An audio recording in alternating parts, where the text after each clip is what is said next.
Students, आज construction management and accounts subject में हम टॉपिक पढ़ेंगे कंस्ट्रक्शन मैनेजमेंट। हम पढ़ेंगे कि कंस्ट्रक्शन मैनेजमेंट होता क्या है, इसकी डेफिनेशन पढ़ेंगे, इसके ऑब्जेक्टिव्स क्या हैं और इसके फंक्शंस क्या हैं। तो construction management is an art. ये एक आर्ट है जिसके द्वारा प्रोजेक्ट को प्लान, डिज़ाइन और एग्जीक्यूट किया जाता है। कंस्ट्रक्शन मैनेजमेंट एक आर्ट है जिसके द्वारा किसी भी इंजीनियरिंग प्रोजेक्ट को, किसी भी इंफ्रास्ट्रक्चरल डेवलपमेंट प्रोजेक्ट को प्लान किया जाता है, डिज़ाइन किया जाता है और एग्जीक्यूट किया जाता है। अब जो ये किया जाता है कंस्ट्रक्शन मैनेजमेंट में, ये सब क्यों किया जाता है? टू कंट्रोल करना है हमें किन किन चीज़ों को।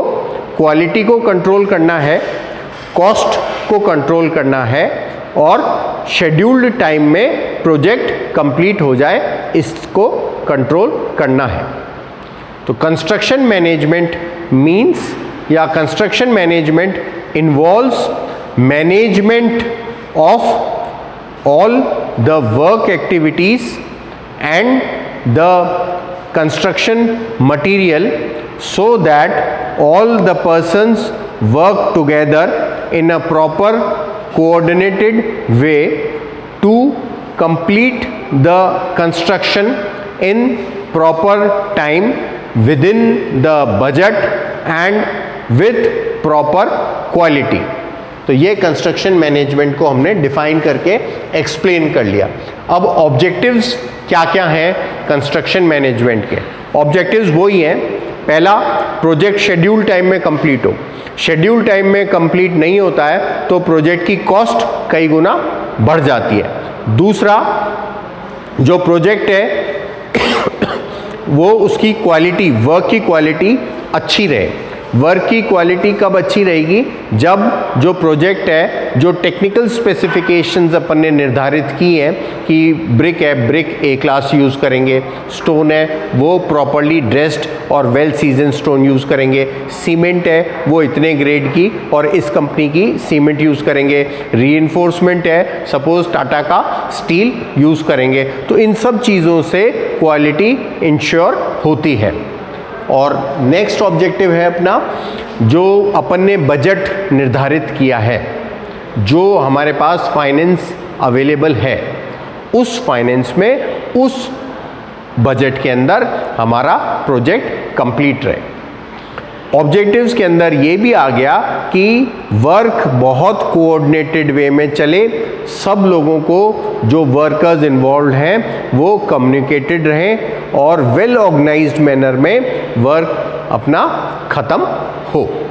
इसके लिए हमें मटेरियल का भी मैनेजमेंट करना पड़ेगा, जो कंस्ट्रक्शन मटेरियल यूज़ कर रहे हैं, और जो कंस्ट्रक्शन लेबर है उसका भी वहाँ पे प्रॉपर मैनेजमेंट रहेगा।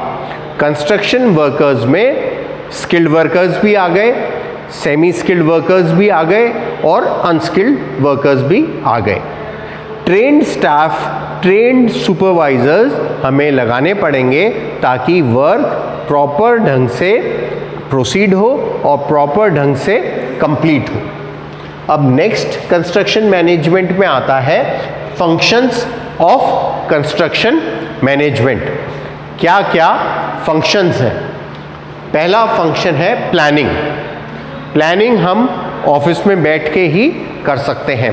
प्लानिंग में हमें ये पता होना चाहिए कि हमारी पहले प्रॉपर रिक्वायरमेंट्स क्या हैं, फिर हमारे पास कितना बजट अवेलेबल है, फिर कंस्ट्रक्शन मटेरियल हम कहाँ से मंगवाएंगे, फिर कंस्ट्रक्शन लेबर हमारा कहाँ से आएगा, फिर हमारी proper plan, proper elevation, proper work की हमारी ड्राइंग्स, हमारी स्ट्रक्चरल ड्राइंग्स, हमारी टेक्निकल स्पेसिफिकेशंस, हमारा टोटल एस्टिमेट, ये सब चीज़ें प्लानिंग एस्पेक्ट में आ जाती हैं। इसके बाद दूसरा है हमारा ऑर्गेनाइजिंग। ऑर्गेनाइज हमें क्या क्या करना है। ऑर्गेनाइज हमें हमारे वर्कर्स को भी ऑर्गेनाइज करना है, हमारी टेस्टिंग एक्टिविटीज़ जो चल रही हैं, मैन है, मशीन है, उनको भी ऑर्गेनाइज करना है, हमारे मटेरियल मैनेजमेंट को भी हमें ऑर्गेनाइज करना है। फिर है हमारा स्टाफिंग। स्टाफिंग में मतलब हमें पर्सन्स अपॉइंट करने हैं, जो जो वेरियस वर्क्स हैं उन हर आदमी right man right person for the right job, जो जिसका काम है वो अपने काम को आके करे। डायरेक्टिंग मतलब इंस्ट्रक्शंस हमें देने हैं समय समय पे कि काम सुचारू रूप से हमारा चलता रहे। कंट्रोलिंग वेरियस वर्क एक्टिविटीज़ को, एक्सकेवेशन से लेके लास्ट जो प्रोजेक्ट की फिनिशिंग का वर्क है वहाँ तक सब एक्टिविटीज़ को हमें कंट्रोल करना पड़ेगा। कोऑर्डिनेटिंग मतलब सामंजस्य होना चाहिए। जैसे सामंजस्य कैसे होना चाहिए, सपोज हमें छत डालनी है, स्लैब डालना है, तो स्लैब डालना है तो हमारा इलेक्ट्रीशियन आके पहले जो हमें फ़ैन के बॉक्स लगाने हैं, जो लाइट के बॉक्स लगाने हैं, वो पहले से ही आके लगा जाए। जैसे दीवार पे हमें दीवार मैसनरी का काम हमने कर लिया, तो अब जो सैनिटरी की लाइन जाएंगी, जो इलेक्ट्रिसिटी की लाइन जाएंगी, तो प्लास्टर होने से पहले ही आके झिर्री काट के वो पाइप्स वहाँ पे बिछा दे। ऐसा नहीं हो कि प्लास्टर होने के बाद में झिर्री कट रही है। या हमें सपोज बाथरूम के अंदर टाइलिंग का वर्क करना है, तो पहले ही हमारी लाइन, ऐसा नहीं हो कि पहले टाइलिंग वर्क हो जाए और बाद में सैनिटरी वाला आए और वापस से टाइल को उखाड़े। तो प्रॉपर कोऑर्डिनेशन रहता है तो एक तो वर्क डिले बचता है, डिले नहीं होता, और कई बार नहीं तो रीवर्क कराना पड़ जाता है। रीवर्क कैसे कराना पड़ जाता है, सपोज हमें कोई काम कराना था, गलत ढंग से काम हो गया तो उसको तोड़ के वापस से सही कराना पड़ेगा। तो टाइम डिले से भी बचना चाहिए, रीवर्क से भी बचना चाहिए, प्रॉपर कोऑर्डिनेशन से ही बचेंगे।